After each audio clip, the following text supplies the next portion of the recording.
Hey peeps, welcome back to another video. Today I wanted to talk about how to sim your character on the How2Sim website. There's a lot of questions and I just wanted to make a quick video explaining most things. So first up, you go on this website and it's going to be not even your gear, it's just going to look different. What do we do now? It's pretty simple. There's an add-on called How2Sim Exporter. You want to download this, put this into your WoW game, and then you want to start up your WoW.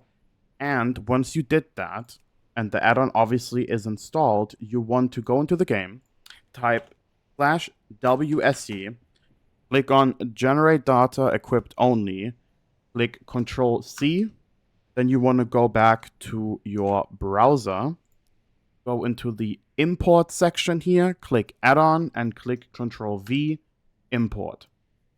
This will import your gear, the gems that you have, your racial, and also your professions. You don't have to do anything else. It's really cool if you want to sim how much DPS you have with the gear you already have on. You can see here on the left how much spell hit you have. This also includes the spell hit from spells here, from Improved Fairy Fire or Misery, also your talents. This talent gives you 3% hit, which is not included in the character sheet in-game. Alrighty, next up, let's come to the settings. The settings are 180 seconds and 5 to 10 seconds plus minus. This is basically what every single class Discord uses to sim. Then the rotation, you can use adaptive, but I prefer manual. And if you have a multi-target situation, we're going to talk about this after. This is for single target now. So first up, use chain lightning and rotation, and you have to click use chain lightning only as a gap filler. Very important, using chain lightning on cooldown on single target is not a DPS increase with all the haste cooldowns you have, because chain lightning will go below a 1 second cast time and then it won't be worth using. If you have multiple targets, chain lightning on cooldown will be worth it, but we're going to talk about that later. Use Fire Nova on rotation. We don't want to have that on in single target. On AOE, definitely yes. Allow Flame Shock to be overwritten. I really like this setting because Lava Burst, you have it up, you want to cast it, but the Flame Shock on the target is only 0.2 seconds or something. And if you cast your Lava Burst, it will shoot the Lava Burst without Flame Shock being on the target, meaning it's at a 100% chance to crit. So you just recast Flame Shock, even if you lose a little bit of the duration from the old one, totally fine, really good. Only cast Lava Burst with Flame Shock, doesn't really matter, it's whatever. And allow Thunderstorm to be cast. On single target, you don't really need this because this is for mana gain, but on AoE, this is usually on. Now we come to the player settings. You want to have Water Shield, and if you are the Bloodlust in your raid, left-click this. If you are not the Bloodlust in your raid, right-click this. Why? Pretty simple. You spend 1 GCD not using Lightning Bolt or Chain Lightning or Flame Shock or whatever, meaning it's a quote-unquote DPS loss to use Bloodlust. So if you have someone else using it, it benefits you a little bit. Totems, pretty simple. We want to have Fire Alley Totem on every single boss. You have to turn this on.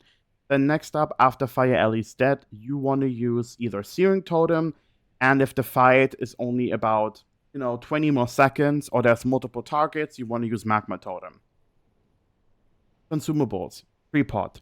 Very important to use Wild Magic. You can only use 1 potion in the fight. If you pre-pop the potion before the fight starts, you can have 2.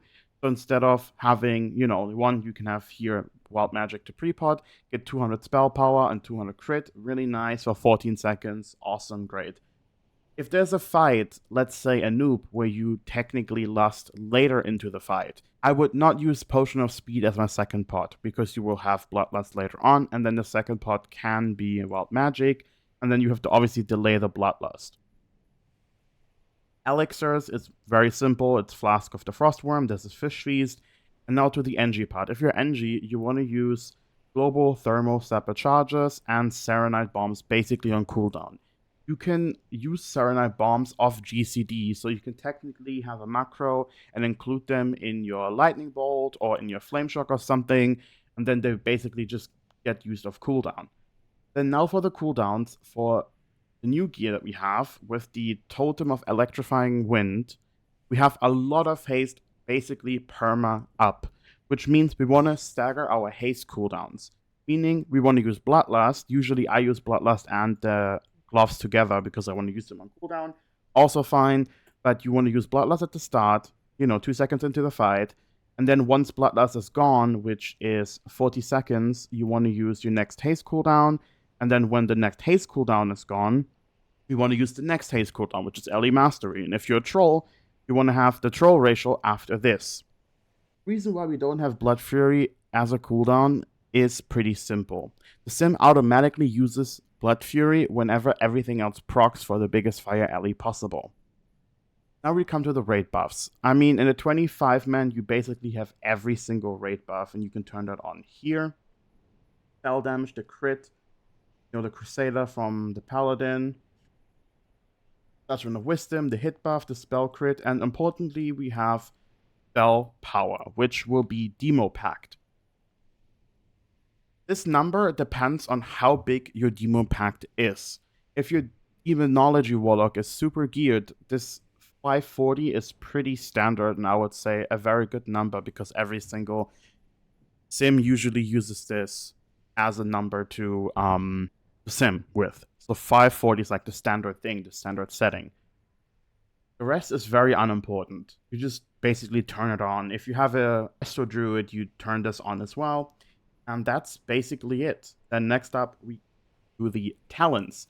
This is for AOE, obviously, as you can see. I was testing a little bit. But so TUGC is all about Cleave, meaning you want to have Flametime Weapon because it is just a gain overall.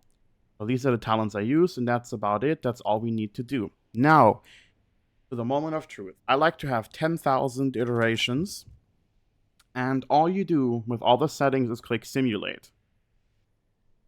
Now we're done. That's it. That's the DPS that you would do without any flaws, any movement, anything happening. Now let's say you want to see if gemming full spell power is going to be a DPS difference. Because I, as an example, have spell power and haste in a lot of my things. What you want to do is sim your gear like this, like you have it, and then you click Save Reference, and then you go on every single item you want to change. For example, Nebula Band, the crit. Do we want the crit bonus? Let's see. We add a Rune Cardinal Ruby. Next up, we have the cloak. Do we want the 5 spell power? Let's add a Runed Cardinal Ruby. Same for the neck. Do we want the crit? Let's add a Rune Cardinal Ruby. And then you just click on DPS again, aka Simulate, and then you can see the DPS increase or decrease dependent on the gems that you choose. As you can see, going full spell power will be a 34, almost 35 DPS decrease. So the gems I had before, when you click swap, will be better. That's what you can do with every single thing. If you have a new neck, or you think the new neck that you can get, as an example, Pantheon of Fiery Havoc, is it better? Click on this, add the gem, click on Simulate. And that's basically all you gotta do. I would really recommend whenever you have your base gear that you have a preset. As you can see here on the right, you can just type a name and then click Save Gear Set. Then you go to the settings and do the same thing.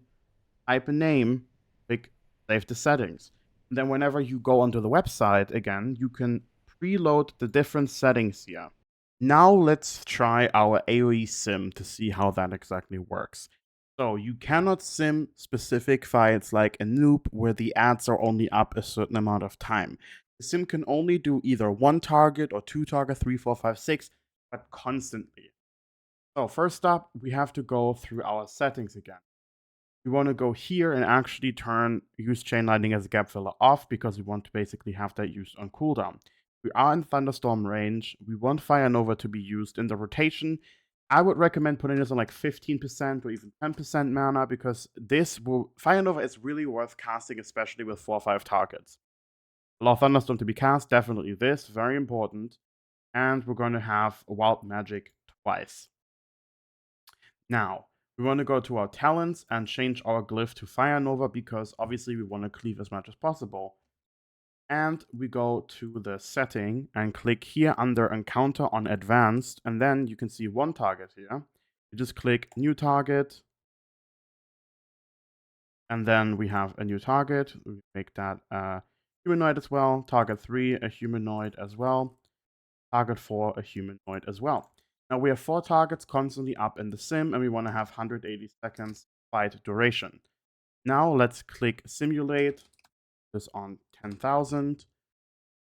And our DPS will be 15,478. And if you go into the results, you can spend 0.2 seconds Lightning Bolt was cast the most, Chain Lightning and then Fire Nova. Thank you so much for watching. I really hope this helped, and I shall see you in the next video.